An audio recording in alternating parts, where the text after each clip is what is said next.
Greetings, people of the world! Matthew back with you here in Avora Autism for the continuation of Let's Play Final Fantasy XIV, A Realm Reborn. It is year 2, day 16 for EDSS in the Realm Reborn. And last time we started to take on some of the harder versions of dungeons and castles and other various places of the like that we've been to previously. So yesterday we started by taking on the hard version of Copperbell Mines, and discovered that I had underestimated the abilities of my party when I thought that we were going to get all killed off, and decided to abandon the fight in hoping that we would restart, only to discover that the party had the situation well in hand.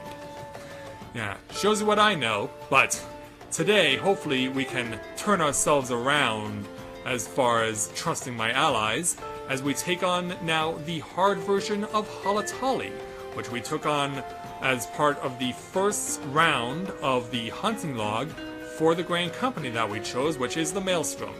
And so let's go ahead and speak with Earl to complete the challenge of getting here. Welcome to Halatali, where heroes are made. I am Earl, and any friend of Hugobert is a warmly regarded acquaintance of mine. Didn't mention he used to tread the sands, did he? Been trying to get that smooth-talking son of a Hydra to take up the gladiator trade again, but gets easily destructed, Hugobert does. Now, I'll wager he didn't put two and two together when he heard your name. You're the lad Farfagoni over there was talking about, aren't you? Indeed I am. Ha! I knew it! The liberator of Halatali himself. Thanks to you, we've made it nice and deadly in there again. Got to restore the Colosseum games to what they were. It's no lap of luxury, I warn you. Place could use some more freshening up, and there are some lurking crawlers that need a good killing, but the brass blades are on that detail. So what do you say? Care to experience the new and improved training grounds? We'd be honored to have the liberator of Halatali return as a challenger. And so, that we shall do. So now we have access to the hard version of Halatali. So, let's go ahead and set it up. Going to go right down here. There we go. Alright, so let's go ahead and open it up. So, be back in a moment once we enter the hard version of Halatali.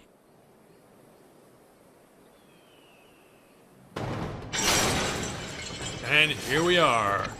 Halatali Hard Mode now available. As you can see, we have little creatures running about, but don't underestimate their size, they're going to be vicious.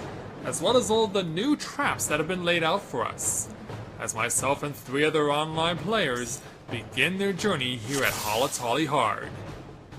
And it looks like, as before, I'm not the only one who's here for the first time. It looks like the Bard, the Archer, is also new here. Alright, so, let's have our leader, the tank, take us on our journey. Looks like we have a female Mikose playing the tank. That'll be me.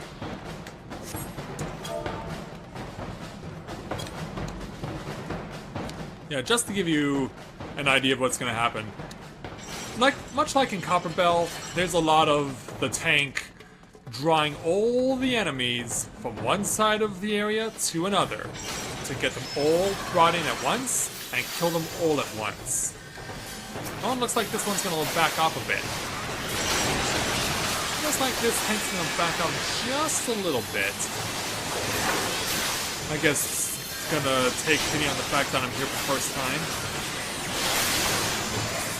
Because I am, at least with Didi. Yeah, I've done many a hard mode run on Halatali before, so I'm very well versed with this place.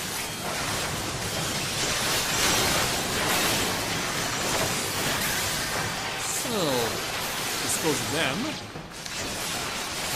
And there we go, it's gone. Next. Alright, yeah, we got more bats to deal with. And mammoths. For the first part of our journey here in Halatali Hard Mode, these mammoths are things we actually have to defeat. But in some instances, they'll actually help us. But we'll get to that latter statement in a moment. For now, we want to keep beating up everything.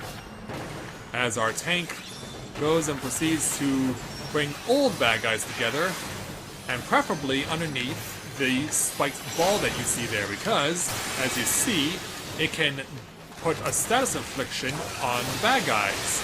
it can also do the same to us, so be careful where you stand.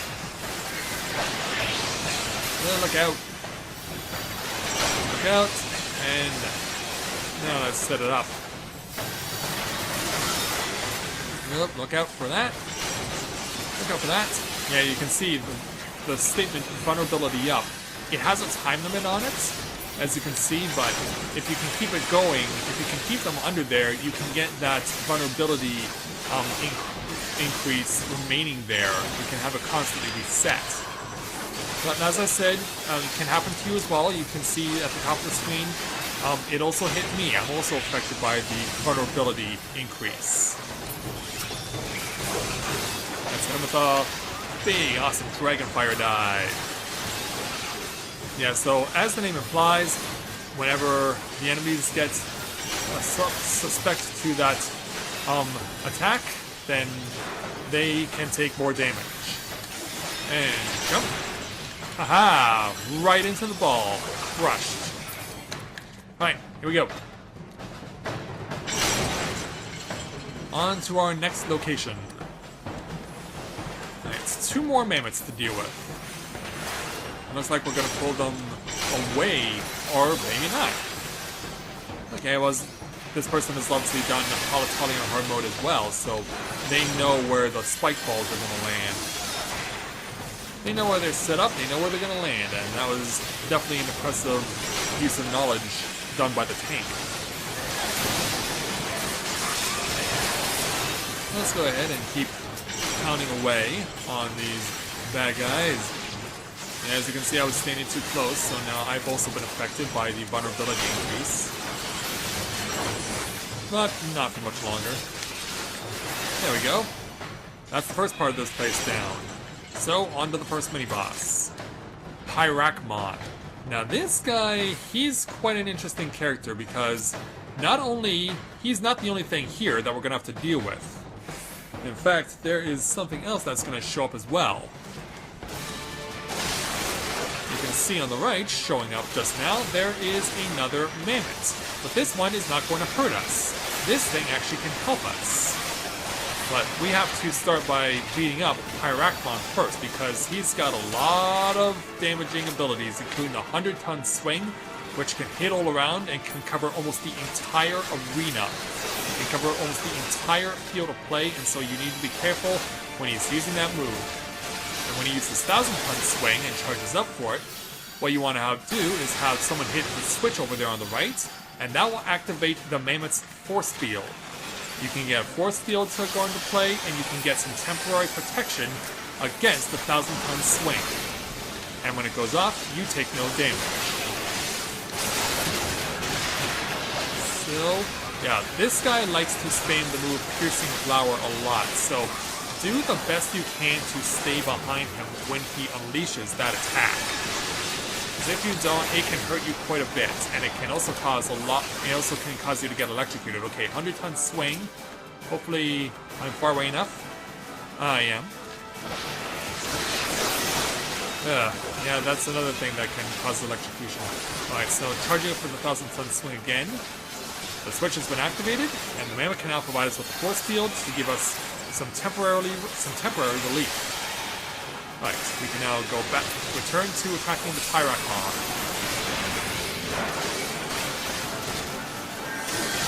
So yeah, just as long as you know where to stand, you'll be fine.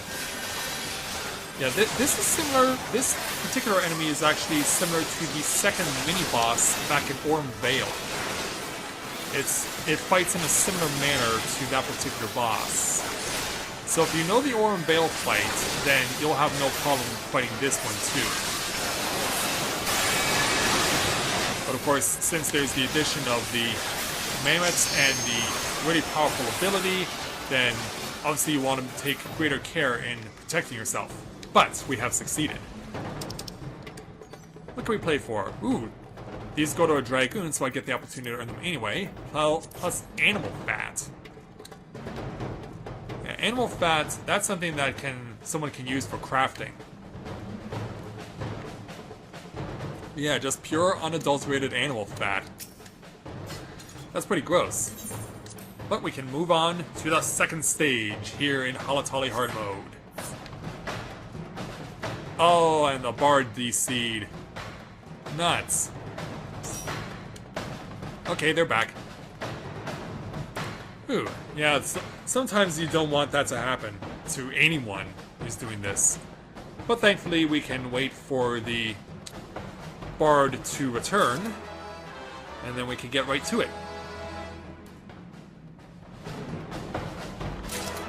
So after getting both of those treasures, yeah, the Darklight Gauntlets, those are things that I don't need. I can exchange those easily for seals. So, waiting on the Bard's arrival. There they are. So now let's move on to part 2 of Halatali Hard.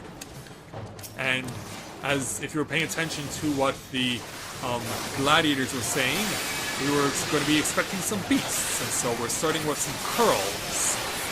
We fought curls before in, I want to say Outer Limosea is where we fought them before.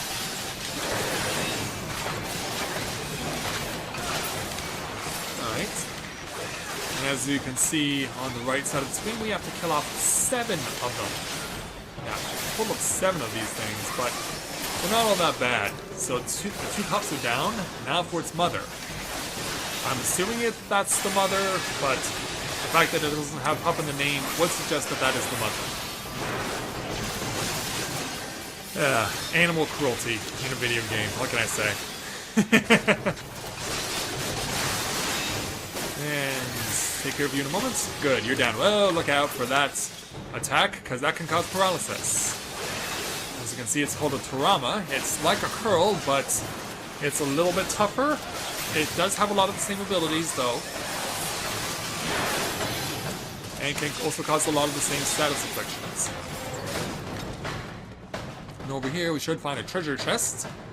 And this should contain another piece of gear that can be possibly equipped. But it can also sometimes contain just potions and ethers. So up here is where the next set of enemies are. These don't count towards our total of beasts we have to fight, but we still have to kill them off just the same. Alright. Fight on, my friends. And now we're gonna have a basilisk joining in on the fight. Yeah, you gotta be careful about where you're standing or where you're fighting, because sometimes you'll get unwanted visitors. Look out! Alright, that one's down. Now for the lemur. Oh crap! I'm not gonna be able to avoid this move. Yeah, the way that I was attacking and then followed by the jump, there was no way I could have avoided that. But they can't avoid this attack, though. Good old-fashioned dragon fire dive right to the heart. And another special ability there. Try and stay out of their way. So yeah, looks like they've got the basilisk. So it's up to me to deal with the lemur. Oh, come on. Commands, please. Yeah. How dare you attack! How dare you attack King Julian! I had to. Yeah, Sacha Baron Cohen. What do you think about that? Alright. On to our next set of enemies. And this is where the caged beast will once again come into play. As we turn around, we're now fighting bears. And these particular bears are not going to want to have anything to do with encouraging you to prevent forest fires. Yeah, how long has it been since those public service announcements with Smokey the Bear were on the TV? Because I remember those very vividly from my childhood, where at the end Smokey always says, "Remember, only you can prevent forest fires." And it seems like they got the message in the United States, but as far as Canada is concerned, we have a lot of forest fires every year. Particularly in British Columbia and in Northern Ontario. Yeah, British Columbia is like a haven for forest fires during the summer. And that's a lot of decimated forests there every year. Yeah, it seems though that men is not the reason for a lot of forest fires these days. It's more got to do with the fact that because it's of global warming, it's now so warm that if it gets really hot on one day, the trees can actually, if they're dry enough, they can actually catch fire. It's also known to happen in the American plains with grass, with tall grass. It can also, if it's really dry and it's a really hot day out, it also can catch fire and spread like crazy. I don't know why, but for some reason it feels like I'm straining my neck. And I don't know what the heck is causing that. It's something that I've just noticed has been going on the last hour. So it might be in my best interest once this place is over to just call it a day. Yeah, because this should not be happening. Or I have a strained neck. Okay, yeah, there's an opportunity to pick something. Dark Light Choker of Maiming. I believe I'm going to get that one as well because it's suited for someone like a Dragoon. But I won't need to use it because, as I mentioned before, my gear is already so strong I won't need to use it. So its purpose is more or less going to be to get me skills through my Grand Company than else. Alright, take this. And this is the last line of defense before our next boss duel. And so, just dealing with the lemurs. King Julian, Mort, and Maurice. But yeah, you can't help but enjoy Mort. He's so hilarious. It's like watching Patrick on SpongeBob SquarePants, but it's actually adorable. Whichever colors is blue! Yeah, I remember that from an episode of The Penguins of Madagascar. Yeah, it's a shame they didn't put out more episodes following the ones that they put out in 2010. Because I enjoyed The Penguins of Madagascar.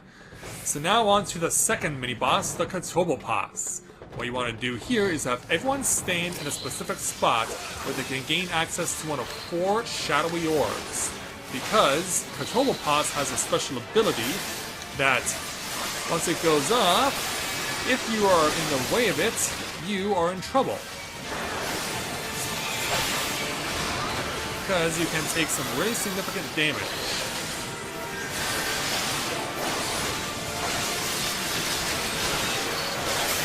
So yeah, just waiting on the opportunity to make my move. And for Katovopaz to unleash the skill that is needed to touch the shadowy orb on. That's not it, but if you don't touch the shadowy orb, you can make yourself vulnerable to that move. Okay, here's where the shadowy orb is touched. The best way to indicate it is when the ring in the center of the field of play turns yellow. Once that happens, that's when your cue is to take a touch of shadowy orb. Then you have to touch the Tainted Eye. This Tainted Eye can increase the vulnerability of your party and stack it. So once the Tainted Eye becomes something that you can damage, you have to attack it. It's a lot like Titan's Heart in the Battle of Titan, or the hearts against the second mini-boss in the Sunken Temple of Karn. They both serve the same purpose. Look out. Ugh. Yeah, and then once he gets on a roll, he can really spam gladiatorial like no one's business. Okay. Ring glows yellow again, touch the shadowy orb, and then go ahead, and we'll go ahead and use the limit break here. Yeah, well, I'm going to suffer some damage here, but it was worth it. Alright, back to the Tainted Eye. Hit that Tainted Eye. But there are also instances as well. You can see Katovopaz is still taking damage. Katovopaz can and will still take damage while this is in play. If you're able to kill Katovopaz fast enough, then you won't need to necessarily worry about that problem. And wow, how fortunate am I getting all these good drops? This is nuts. I'm usually not this lucky.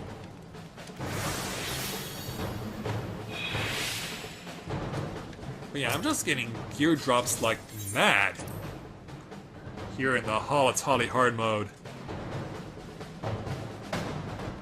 Okay, so on to round 3. We got the Coke, we got the Protector's Trousers. And so we'll turn around here. And so now we're going to start taking on actual gladiators and their minions. So let's start jumping. Let's start jumping and give them what for. And the cooking sherry, that's not something I necessarily wanted because you can use it if you're doing culinary as a crafting skill, but since I don't do that, it's not something I can really use, and it doesn't really sell for any money at all. It's pretty much worthless as a selling item. So only take it if you're actually doing culinarian as a skill in Final Fantasy XIV or Realm Reborn. Otherwise, don't bother touching it. Because yeah, there's no reason holding on to an item that you can't use. Or not willing to use. So let's pound away on the Lancer now. A brother Lancer, but unfortunately he's the bad guy here. No, he's not necessarily the bad guy in the purest sense. He is more or less one of the adversaries that we have to fight in order to make our way to the last duel. So now that the Lancer and his pair of wolves are defeated, onward we go to round 2 of our 3-round gladiator gauntlet, where we take on an actual gladiator and their conjurer aid. So you want to get rid of the conjurer here because they're capable of healing. Once you get them out of the way, go ahead and move on to the gladiator.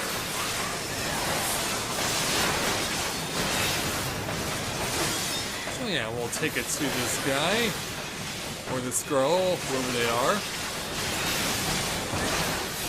Yeah, this isn't all that hard of a fight. Well, look out for Bloodstain. That can cause good damage.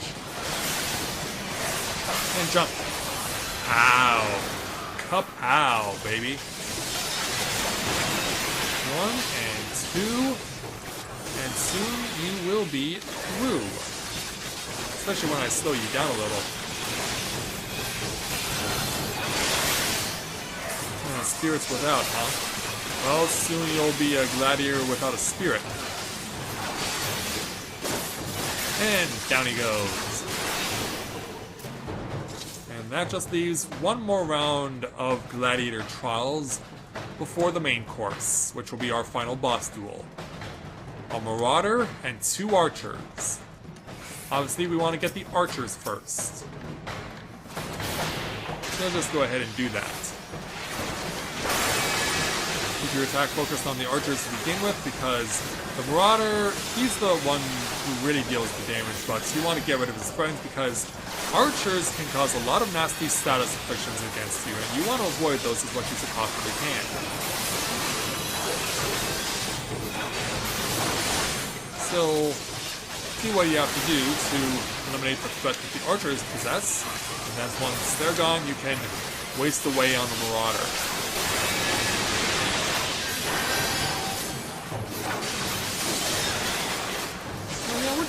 Good so far, but looks like we're spreading the damage around. But yeah, the recommendation is that you get the archer first. The archers in this instance, because there are 2 of them in this fight. And unlike the where we were before, in the first 2 locations, you can't pull everyone and bring them all together at once. You can only do these battles against the various gladiators one at a time.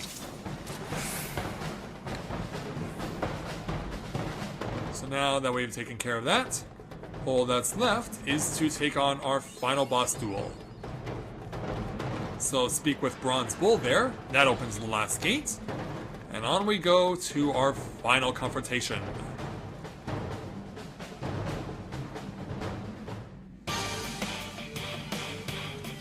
The final test shall pit you against the finest gladiators ever to grace the blood sands. Yeah, there's gonna be a lot of them. And their pets. So we got the little Lalafell and these four. Oh, yeah, I guess we're gonna have to skip the cutscene because we gotta get into the fight. Yeah, we gotta get into the fight right now. So, first person you want to take care of is Sonnet Master Solemn. That is the group's healer. So, you have to dispatch of her first.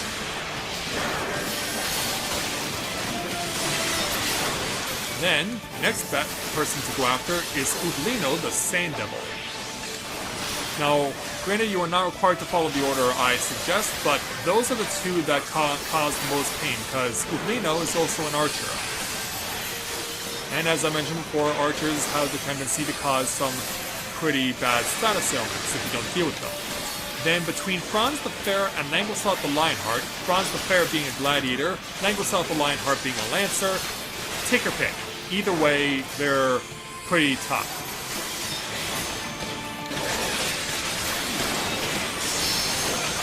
So whoever you get first, it doesn't matter. After you take care of Sonnet Mas and Uglino, you're good to go. So now, time for the little Lalafell and his minion. Yeah, this little Lalafell, he comes not only with his minion, but also with a nasty side effect, being a black mage. So we should see that coming up in a moment. And the important thing is to take care of the black mage first. Okay, he's going to cast this ability called Stand Still. When it goes into effect, two people will get bound and they cannot be freed until you touch this staff, Dahl's Scepter right here. Touch it and your friends can go. If you don't get them out fast enough, that AoE that's being cast right now by Mumuepo will cause a lot of damage. And he'll continue to cast this ability until he is defeated. So whenever you see the staff, or two people getting bound, touch the staff, get out of the way of this massive AoE, because there is an escape option. And then once the AoE goes down, go back to Mumuepo. And once again, he will cast Stand Still. And someone's going to get bound. Gotta find where the staff is. It's over here. Get out of the AoE. And just keep repeating this. It's not all that bad. And return to Mumuepo. Look out for any casts of spells he might do. And there we go. He goes out like Vizzini in The Princess Bride with the words, "Inconceivable!" Yeah, that "inconceivable" has to be one of the great movie memes of all time. When you consider who's saying it, and how much of a badass he thinks he is, but it's discovered that he really is not. So now we can just focus on Narasima. In fact, I'll go ahead and limit break him. We won't wait for a double limit break, because this will get him pretty close down to the end, and then that'll do it. Victory is ours. All gladiators and their minion are down. A glorious contest! I was hard-pressed to restrain myself from joining the fray. Oh, I'm sure you were. Nonetheless, we are victorious. And so with that, that brings Halatali hard mode to a close. So, thank you to everyone for your support on this particular challenge. And to conclude, we'll go ahead and pay for these last two items. We weren't able to get them, but that's alright. So, that's going to bring two of our challenges to a close on hard mode, but there's one more still to do, and we'll go ahead and take care of it next time. So with that, I'd like to thank everyone for watching the continuation of Let's Play Final Fantasy XIV, A Realm Reborn. And when I join you again, we will make our way back to Gridania and the Black Shroud to unlock another hard mode level of a dungeon we've been to before. So until next time everyone, this is Matthew and Navora Autism, saying take care, and I'll see you soon.